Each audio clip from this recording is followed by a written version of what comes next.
Welcome back to CBX Business News. We begin with good news for the local financial and regulatory landscape.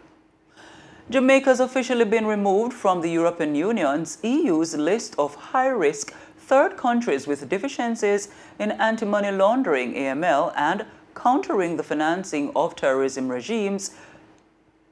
This follows last year's removal of the island from the Financial Action Task Force, or FATF, list. The move has been welcomed by Prime Minister Dr. Andrew Holness and other government officials who have hailed the EU legislature's acceptance of the European Commission's recommendation to delist Jamaica. Following the announcement, Foreign Affairs and Foreign Trade Minister KAMINA Johnson-Smith addressed the European Parliament virtually, expressing gratitude for the EU's recognition of Jamaica's work to strengthen its AML and CFT systems. The decision by the European Parliament follows both joint and separate sustained advocacy efforts by Jamaica and Barbados at all levels.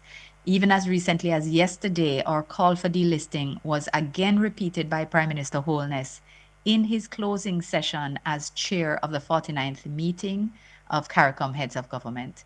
We are so very pleased that in the end, a position was taken that recognizes the reforms that we have made to our financial systems and regulatory frameworks, a position aligned with last year's positive FATF decision. This is a signal of broad-based trust in Jamaica's systems. She further noted that the decision by the EU Parliament is significant as it reinforces Jamaica's credibility on the global stage. We cannot overstate the significance of this decision, which is a clear indication of the Parliament's willingness to respond positively to the needs and interests of small, vulnerable economies like Jamaica's. We thank the parliamentarians for this decisive action with exponential implications for our economies and accordingly our citizens.